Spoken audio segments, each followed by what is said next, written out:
Selamat pagi, shalom. Selamat hari Minggu. Wow, coba dulu beri salam dulu kiri kanan. Tadi berarti ada yang masih baru hadir tadinya. Bolehkah beri salam kiri kanan Anda dulu? Iya, Tuhan berkatin. Selamat pagi, dan kita hari ini dengar firman Tuhan kembali, Ibu Bapak. Saudara-saudara, ada beberapa dari antara kita, ya ada yang sudah berangkat justru, yang sudah pamit dengan kami, dengan kita semuanya juga. Kami sudah berdoa. Ada Ama Ina Nolan dengan sesi keluarga beserta orang tua juga. Ibu Ina Arman berangkat pindah ke Jakarta. Ya hari apa kemarin ya? Hari Sabtu ya, semalam ya. Hari Jumat ya, Jumat. Kami sudah mengantarkan ke bandara, kami di Komsel mereka, Komsel Pelangi, Pelabuhan Angin, mereka sudah buat acara dan saya hadir di sana berdoa buat mereka. Karena Ina Nolan berangkat mengambil spesialisnya selama 4 tahun mungkin, spesialis anak. Jadi tapi dia akan kembali karena dia dapat dari kementerian untuk dia bisa kuliah dan nanti ditempatkan di Nias Barat. Jadi klinik yang sekarang ada sekarang sedang dikelola sama yang lain dan mereka semua sekeluarga pindah di sana. Saya dengar juga ada beberapa juga yang akan pindah juga dari kita. Banyak yang pindah ini tahun ini kayaknya. Ya saya juga kayaknya bisa menyusul ini. Ada yang sudah beritahu mungkin karena sudah pensiun ya. Jadi mereka memang orang seberang. Mereka bilang kami akan kembali ke kampung, menua di kampung mereka. Ya, oke lah, itulah sebuah ibaratnya sebuah info lah begitu bagi kita ya. Ibu bapak yang dikasihi Tuhan, saya percaya bahwa tema-tema kita pada bulan ini kita berbicara tentang hidup yang mau meningkat. Saya percaya semua kita ingin hidup yang mau meningkat. Semua orang ingin hidupnya meningkat. Tidak ada yang tidak mau meningkat. Tapi tahukah Anda ada sesuatu hal yang harus Anda kerjakan supaya kita bisa meningkat. Peningkatan tidak akan pernah menjadi sebuah peningkatan kalau kita tidak mengerjakannya di dalam hidup ini. Itu sebabnya saudara-saudaraku, saya mau berkata kita harus terus melangkah maju. Katakan bersama dengan saya, melangkah maju. Kita harus bergerak maju, bukan mundur. Nah itu sebabnya saudara-saudara, pada kesempatan ini saya ingin membagi kepada saudara tentang bergerak maju.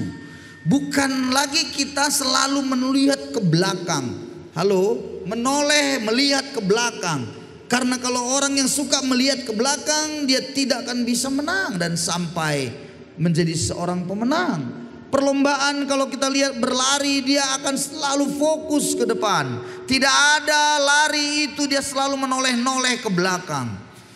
Tidak mungkin dia berputar otak kepalanya ini ke belakang sambil berlari. Itu akan melemahkan.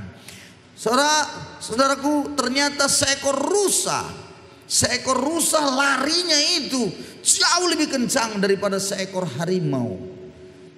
Tetapi kenapa seekor rusa bisa ditangkap oleh singa atau harimau? Ternyata ketika dia berlari, dia suka menoleh ke belakang sehingga dia terhambat. Padahal lari rusa itu jauh lebih cepat. Saudara-saudaraku, pergerakan kita di tahun ini harus bergerak maju. Saya tahu banyak masalah Anda, saya tahu. Saya juga banyak pergumulan. Banyakkah persoalan? Banyak. Siapa bilang tidak ada persoalan? Ya, tahun ini kami juga punya tantangan, punya pergumulan sendiri lagi. Anak mau kuliah 2, ya. Kami juga harus ke Jakarta, saya juga kuliah dan banyak hal yang harus dipikirkan.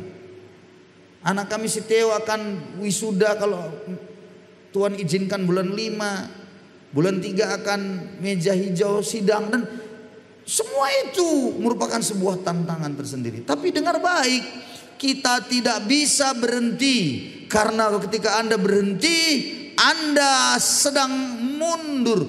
Berhenti itu sebenarnya mundur, saudara. Di dunia ini melangkah itu kalau nggak maju mundur. Tidak ada yang namanya di tengah untuk stop atau menjadi stagnan begitu. Nggak, kalau Anda stagnan itu berhenti, itu berarti Anda sebuah kemunduran. Nah, hari ini saya coba kita belajar untuk melihat itu. Mari kita perhatikan kitab Bilangan pasal 13 dengan cepat. Bilangan pasal yang ke-13 ini menarik sekali kalau kita melihat dengan baik apa yang sedang terjadi. Bahwa orang Israel setelah keluar dari Mesir dan mereka sudah ditolong Tuhan dengan luar biasa. Mereka bisa pada tulah terakhir anak sulung mati, mereka selamat semua karena ada tanda darah pada kedua tiang pintu rumahnya. Dan kemudian mereka keluar, waktu mereka keluar mereka mendapatkan banyak emas perak dari tetangga-tetangga mereka, karena Tuhan bilang minta sama mereka. Dan dengan kemurahan hati dari semua orang-orang Mesir, mereka mendapatkannya. Dan menarik lagi saudara-saudaraku, waktu mereka berada di tepi Laut Merah, orang Mesir mengejar dari belakang. Dan di depan laut yang begitu luas dan lebar, begitu dalamnya luar biasa. Dan gak mungkin mereka bisa melaluinya. Di sana Tuhan menolong. Melalui tongkatnya Musa, Tuhan suruh takkan tongkatnya, dan akhirnya waktu diadahkannya kepada laut, laut itu pun terbelah dua. Lalu mereka makan bagaimana? Dikasih Tuhan manna dari sorga, roti manna. Dan kemudian mereka bilang, kami ini mau makan daging. Dikasih Tuhan lagi burung puyuh. Dikasih Tuhan sore hari sehingga mereka makan daging juga. Dan saatnya tibalah mereka di perbatasan antara tempat mereka itu berjalan terus, sudah di perbatasan tanah Kanaan. Dan pasal 13 ini kita melihat apa yang terjadi. Tuhan berfirman kepada Musa, demikian ayat yang pertama. Ayat 2, suruhlah beberapa orang mengintai tanah Kanaan yang akan kuberikan kepada orang Israel. Dari setiap suku nenek moyang mereka haruslah kau suruh seseorang, semuanya pemimpin-pemimpin di antara mereka. Siapa saudara? Pemimpin. Ingat baik-baik, yang disuruh itu pemimpin, bukan orang biasa. Disuruh, dipilih. Ayat yang ketiga kita baca bersama-sama, 2, 3 ya. Lalu Musa menyuruh mereka dari padang gurun Paran sesuai dengan titah Tuhan. Semua orang itu adalah kepala-kepala di antara orang Israel. Ayat selanjutnya saya tidak baca. Terpilih dari setiap suku Israel pemimpin kepala-kepala itu 12 orang, karena 12 suku. Dan yang menarik pada ayat yang ke-8, dari suku Efraim ada Hosea bin Nun. Dari suku Yehuda, ayat yang ke-6 maksud saya, dari suku Yehuda itu adalah Kaleb bin Yefun. Dari suku Efraim, Hosea bin Nun. Ayat yang ke-16, itulah nama-nama orang-orang disuruh Musa untuk mengintai mereka itu. Dan Musa menamai Hosea bin Nun ialah Yosua. Jadi Hosea bin Nun adalah Yosua.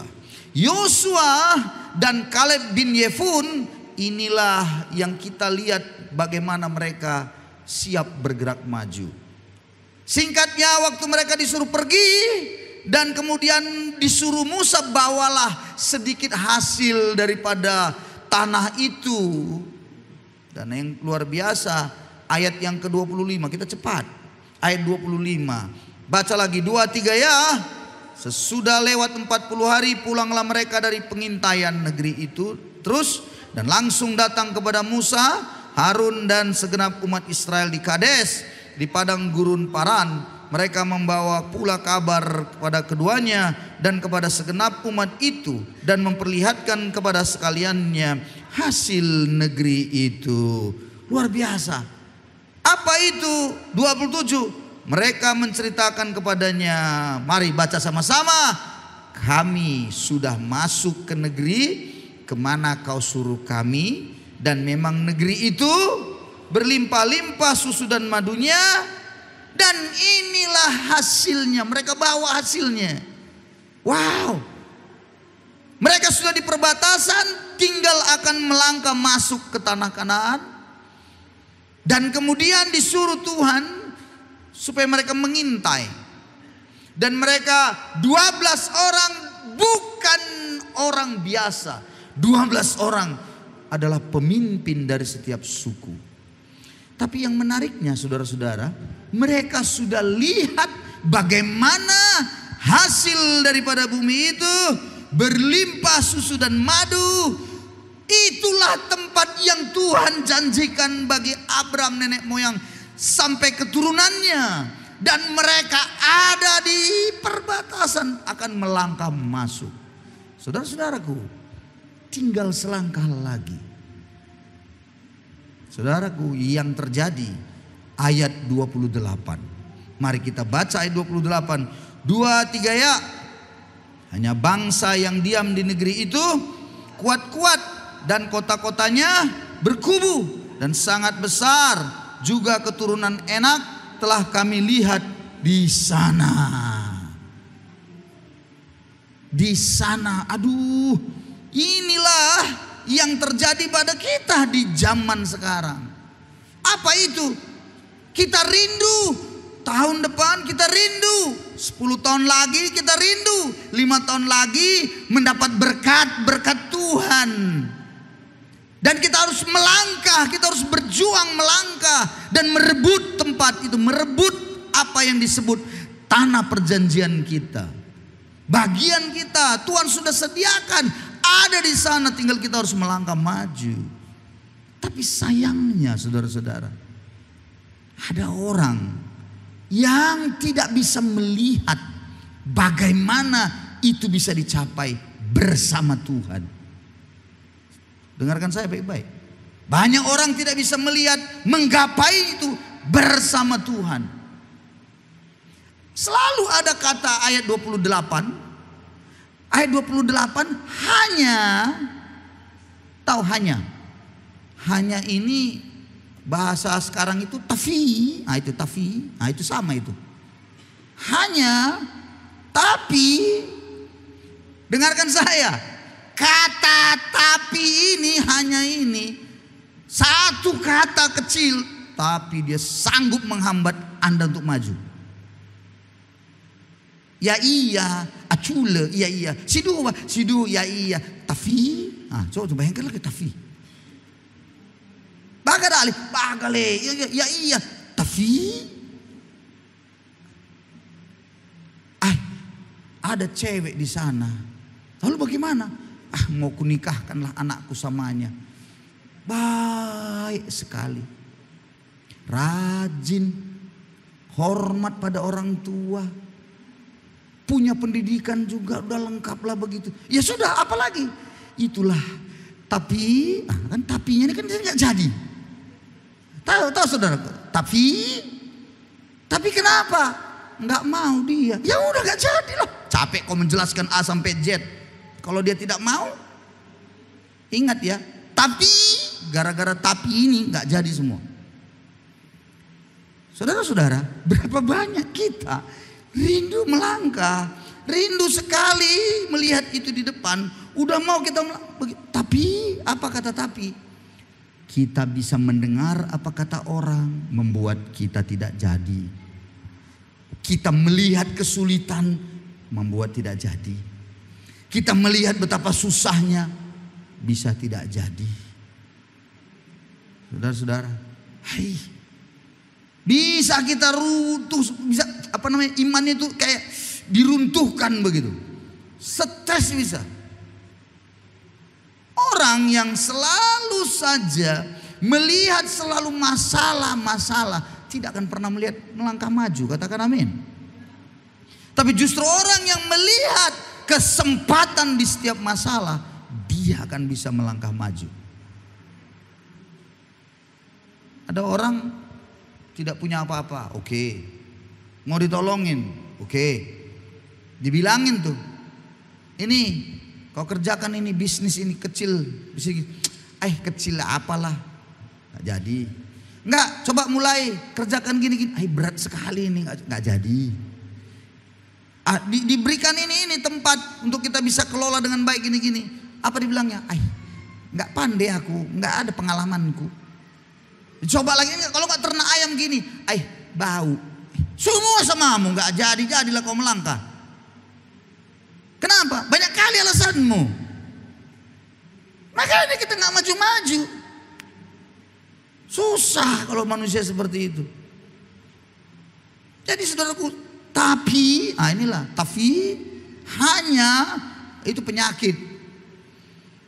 Tapi kata tapi di situ, dengarkan saya, membuat saya mengindikasikan ada yang namanya salah salah kita berpikir, kan gitu ya. Identifikasinya itu kan kita salah berpikir. Apa itu? Bahwa kita berpikir bahwa masalah itu lebih besar daripada Tuhan yang kita punya. Itu persoalannya. Kita berpikir masalah ini terlalu berat, sulit, susah. Bagaimana bisa? Mana mungkin? Begitulah terus. Saudara-saudara, saya sedang menantang iman saya sendiri. Supaya kita bergerak maju saya. Apa boleh buat? Tidak ada zona nyaman dalam hidup ini. Anda zona nyaman, Anda tergerus. Anda berhenti, maka saatnya Anda akan tertinggal. Pemimpin juga begitu, belajar. Semua pemimpin harus terus belajar. Belajar itu penting bagi seorang pemimpin. Berhenti belajar, berhenti jadi pemimpin. Itulah dia. Jadi terus, nggak bisa berhenti. Ada orang, kadang-kadang jujur ya, saya sendiri udah capek rasanya, jenuh. Belajar terus. Bukan titelnya yang mau dikejar, bukan belajarnya. Titelnya itu belakangan. Apa yang terjadi? Kadang-kadang saya sendiri pun, kenapa lagi aku udah tua begini, udah 50-an lebih. Walaupun wajah masih 25. Tapi sudah umur udah tua, cuman lagi belajar lagi. Buka lagi laptop, bikin lagi ini, buat lagi buku, bikin buku lagi. Aduh, rasanya itu apa sih gitu. Toh kan sudah enak, udah tenang, pokoknya kebaktian di rumah, tenang-tenang tidur. Apalagi sih gitu kan? Udah, itu namanya zona nyaman. Tidak ada zona nyaman di dalam kehidupan orang yang mau maju. Tidak ada. Dia akan terus berpikir bagaimana, terus maju. Sekali waktu ditanya orang yang berumurnya sudah 90 tahun.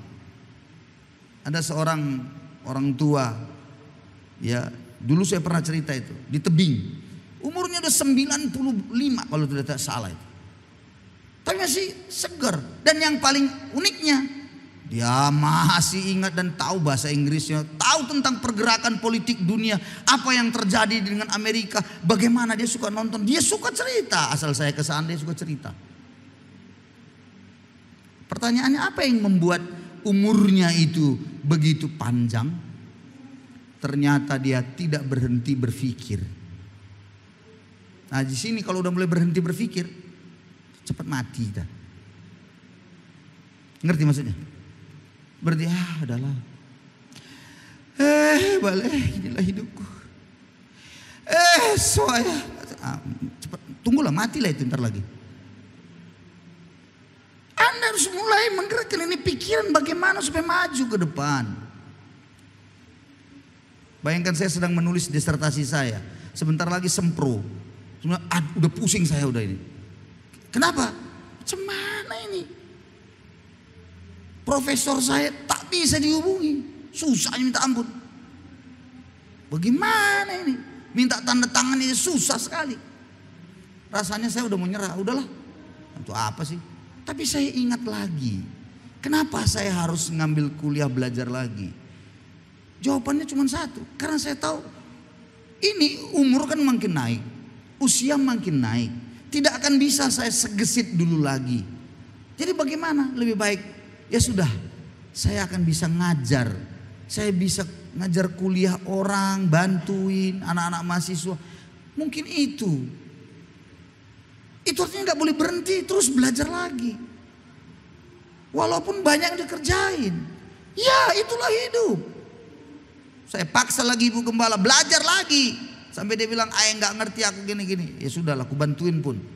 Yang penting mau. Ternyata ketika belajar lagi banyak ilmu yang didapat. Saudara-saudara, tidak ada kata berhenti bagi kita anak-anak Tuhan. Katakan amin. Ayat 30 yang terjadi selanjutnya. Kaleb mencoba menenteramkan hati bangsa itu di hadapan Musa. Katanya, tidak, kita akan maju dan menduduki negeri itu, sebab kita pasti akan mengalahkannya.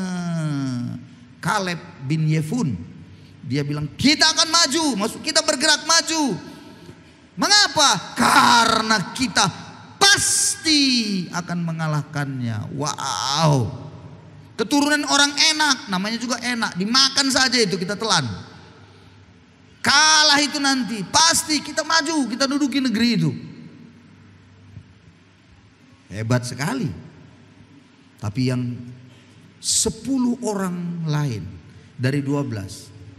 Ayat 31. Ayat 31 bilang, tetapi orang-orang yang pergi ke sana bersama-sama dengan dia berkata, apa katanya?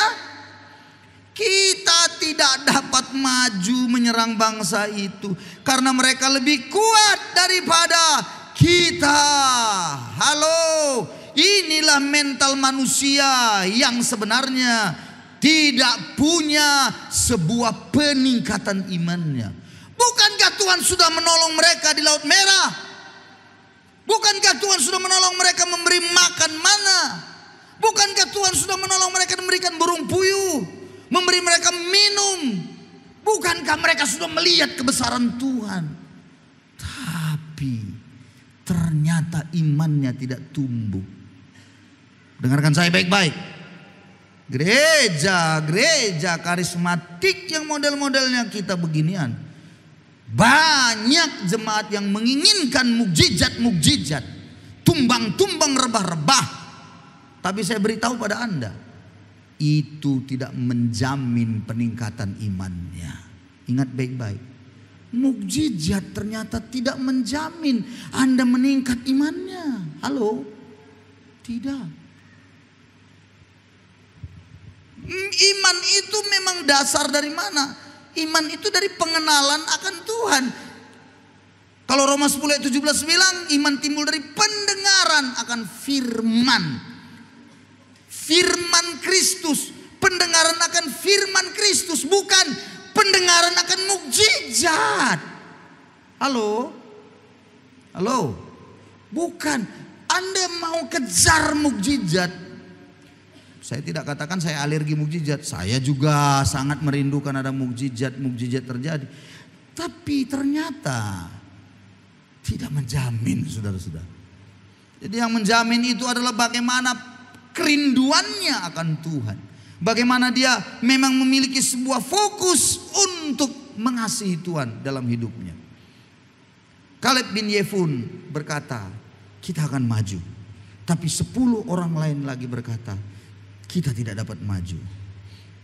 Jadi saudara-saudara, ketidakmajuan, tidak ingin maju, takut melangkah maju, itu berarti ada sebuah ketidakmampuan dalam diri orang itu untuk melihat dengan mata iman. Perlu sekali saudara memandang sesuatu dengan mata iman. Amin, saudara-saudara. Sekali lagi saya tanya, siapa dari antara saudara yang hari tahun ini khawatir, gimana ya tahun ini, bagaimana ya? Halo, saya beritahu, bukankah, dengarkan baik-baik, bukankah sudah dilewatkan Tuhan tahun 2024? Kenapa Anda khawatir, kenapa Anda takut? Ada orang yang kehilangan barangnya, terus dia mulai khawatir bagaimana. Barang apa? Terserah, barang apa saja. Mulai bingung, mulai merasa hidupnya tidak berguna, mulai merasa bahwa semuanya sia-sia. Halo, masih barang. Ingat ya, barangmu hilang tak masalah, jangan imanmu yang hilang. Kalau imanmu hilang, nggak kau dapat lagi barang itu nanti lagi. Tapi kalau imanmu tetap ada, Tuhan bisa buka jalan, kau bisa dapat lagi barang itu. Amin, saudara-saudara. Pastilah ditipu orang kau, pakai imanmu. Iman jangan sampai putus, iman jangan sampai luntur. Ditipu orang, dilarikan orang uangmu, oke lah. Tapi imanmu tidak luntur. Engkau bisa menggerakkan lagi kehidupanmu dengan roda iman yang terus melangkah. Tuhan bisa berkati kau di kemudian hari. Jadi saudara-saudara, saya mau katakan kepada saudara, melangkahlah maju dengan sebuah keyakinan bahwa Tuhan pasti akan tolong saya. Amin, saudara-saudara. Saya mau akhiri. Waktu kita terbatas sekali. Ayat yang selanjutnya kita lihat pada pasal 14. Lihat, perhatikan dengan baik ayat yang ke-8. Jika Tuhan berkenan kepada kita, maka Ia akan membawa kita masuk ke negeri itu. Bilangan 14 ya, ayat 8. Dan memberikan kepada kita suatu negeri yang berlimpah susu dan madunya. Hanya janganlah memberontak kepada Tuhan, dan janganlah takut kepada bangsa negeri itu, sebab mereka akan kita telan habis. Perkataan siapa ini? Perkataan Yosua bin Nun, ayat yang ke-6. Yosua bin Nun dan Kaleb bin Yefun, termasuk orang-orang yang telah mengintai negeri itu, mengoyakkan pakaian. Mereka bilang, enggak, kita pasti bisa telan. Jangan memberontak kau sama Tuhan. Yang melindungi mereka itu sudah meninggalkan mereka. Wow.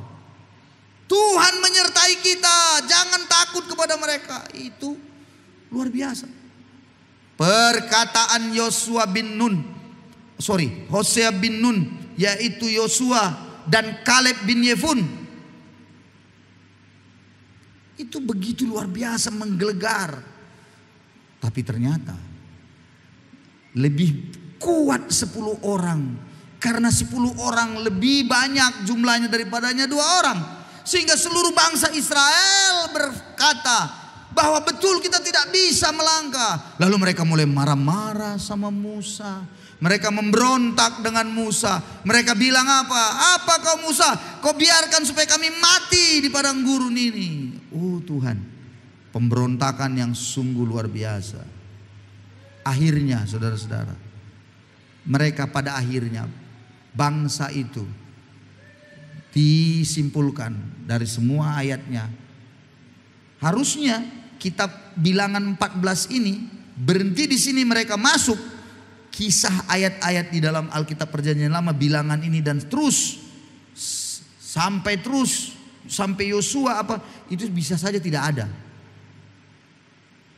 Tapi karena mereka memberontak, mereka berkata, mananya Tuhan ini. Halo, saudara-saudara, siapa yang suka sekali tidak menggapai, tidak dapat, tidak tercapai, susah berat di depan sana. Lalu yang disalahkan siapa? Yang disalahkan Tuhan. Yang disalahkan pemimpin. Yang disalahkannya itu gembala gitu misalnya ya. Karena nggak dapat apa, yang disalahkan gembala. Lalu yang disalahkan lagi Tuhan. Aneh. Anda tidak berani melangkah menghadapi itu persoalan. Anda tidak berani melangkah menghadapi tantangan. Tapi yang kau salahkan Tuhan. Lalu kau salahkan juga lah saya misalnya begitu ya. Alangkah mirisnya. Kenapa enggak Anda berkata, aku siap, aku mau maju, aku mau bergerak, aku mau melangkah. Haleluya.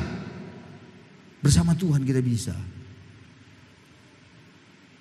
Akibatnya yang terjadi adalah Tuhan pun berkata bahwa mereka semuanya, semua yang tidak tadi percaya akan janji Tuhan bahwa mereka mampu. Semua bangsa Israel, semuanya itu tidak masuk ke tanah perjanjian.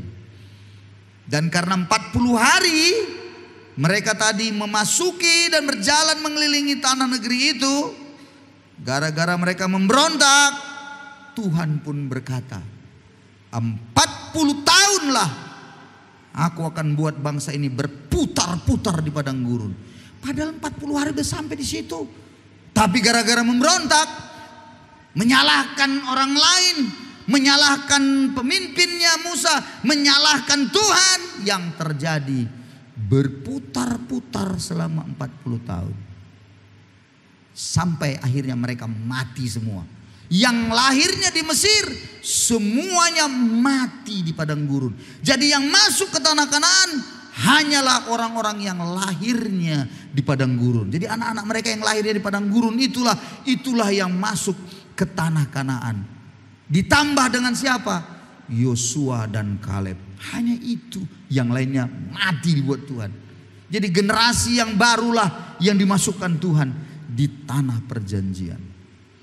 Kalau begitu, saya ambil beberapa kesimpulan penting. Satu, kalau Anda dan saya tidak bisa bergerak maju, tidak mampu, tidak berani bergerak maju, tapi yang Anda salahkan adalah orang lain, yang Anda salahkan adalah Tuhan, yang Anda salahkan adalah pemimpin. Camkan yang kukatakan ini. Engkau akan berputar-putar sangat lama dibuat Tuhan. Dan bisa jadi sampai engkau dipanggil Tuhan pun tidak pernah sampai pada tanah perjanjian dalam hidupmu. Tidak mencapai apa yang disebut yang berlimpah susu dan madu. Yang kedua, ini peringatan besar juga bagi kita yang orang-orang tua. Kita perlu untuk selalu pemikiran kita perlu selalu upgrade atau bahasanya terus perlu dievaluasi cara kita. Bagaimana menghadapi setiap tantangan masalah itu harus makin hari kita makin yakin pada Tuhan. Harusnya kita ini makin berumur, makin banyak pengalaman kita dengan Tuhan. Saya heran sekali orang sudah berumur tapi nggak punya pengalaman sama sekali dengan Tuhan. Akhirnya apa? Begitu anaknya, generasinya, cucunya, bukan penguatan iman yang disampaikannya kalau ada masalah, tapi apa? Ketakutan yang ditaburkannya sama anak-anaknya, kekhawatiran yang ditaburkannya sama anak-anaknya. Halo, siapa kita di sini seperti itu? Orang yang sudah lolos 50 tahun umurnya. Dengarkan baik-baik. Bukankah umurmu bertambah? Bukankah itu karena kasih karunia Tuhan? Kenapa engkau masih takut? Kenapa engkau masih khawatir dengan hidupmu? Dan itu kau taburkan sama anakmu. Seringkali kutemukan begitu. Memang katanya karena saking sayangnya sama anaknya, sehingga kemana? Jangan aku, jangan. Ya ampun. Nanti di sana ada gini, di sana ada gini. Nanti kau jatuh, nanti begana begini. Dulu waktu kita ada, saya masih ingat dulu main layangan saya di atas rumah orang. Kan situ kan ada listrik itu, ngambil layangan. Dan kalau dapat, bangganya itu dapat. Apalah layangan, hanya limpul. Dulu kan limpul masih laku 50 perak limpul. Tapi itu bangganya. Itu namanya sedang menaikkan sebuah kepercayaan diri. Seorang anak, wah dia luar biasa, dia bisa raih. Itu kan sebuah usaha. Dulu waktu saya dapat gitu, apa kata mama saya, malah dimarahinya. Untung tadi kau tidak jatuh. Kan gitu kan, orang tua kan. Padahal kan gak jatuh. Kalau jatuh kau tadi bagaimana? Gak kau pikir kamu ini. Kan begitu. Betul apa tidak? Sangat ketakutan kan? Padahal dengan bangganya dapat layangan. Oh haleluya. Kalau bapak bilang apa aja gitu? Ya sudah. Udah kau dapat? Sudah ya. Makanya lain kali jangan lagi ya. Udah cukup lah itu. Udah itu aja selesai. Kalau mama. Panjang ceritanya. Dari Sabang sampai Merauke. Sehingga butuh bingung. Banyak orang ketakutan. Sehingga itu yang ditaburkan sama anaknya. Takut. Kekhawatiran itu yang ditaburkannya. Bukankah engkau sudah melihat pertolongan Tuhan di masa lampau? Betul, anakmu kau harus ingatkan tetap hati-hati. Tapi hati-hati bukan berarti takut. Katakan amin. Setuju dengan saya? Hati-hati ya, iya. Betul. Saya masih ingat ketika saya menjadi guru di SMA BNKP. Dulu guru, ada laboratoriumnya, laboratorium kimia. Itu campur santam. Banyak orang takut masuk, kenapa? Nanti pecah gini. Saya cuma bilang sama murid-murid saya, ingat ya, kita perlu hati-hati. Jangan di sini ketawa-ketawa, jangan main-main, jangan dorong-dorong. Kalau yang jatuh itu asamnya itu asam biasa, yang asam lemah nggak apa-apa. Kalau sempat asam sulfat yang pekat yang jatuh, kena baju, bolong bajumu itu sampai bisa tembus ke kulitmu. Jadi hati-hati.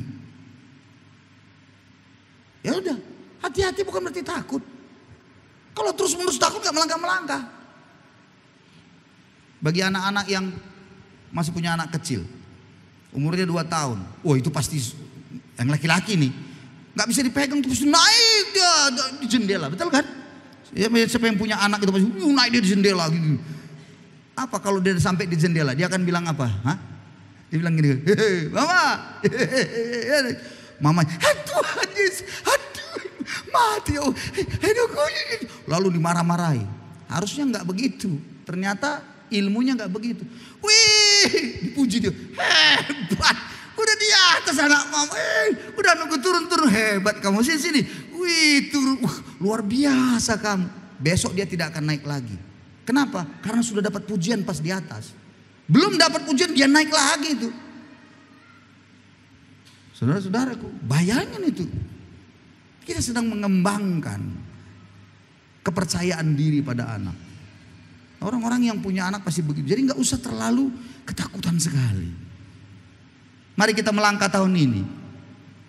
Siapa di sini yang anaknya akan kuliah tahun ini, sama seperti kami, yakinlah Tuhan pasti tolong kita semuanya. Amin. Siapa yang punya pergumulan, kesulitan keuangan tahun ini, yakinlah Tuhan sanggup menolong saudara dan saya. Dia sanggup memberkati saudara dan saya. Amin saudara-saudaraku.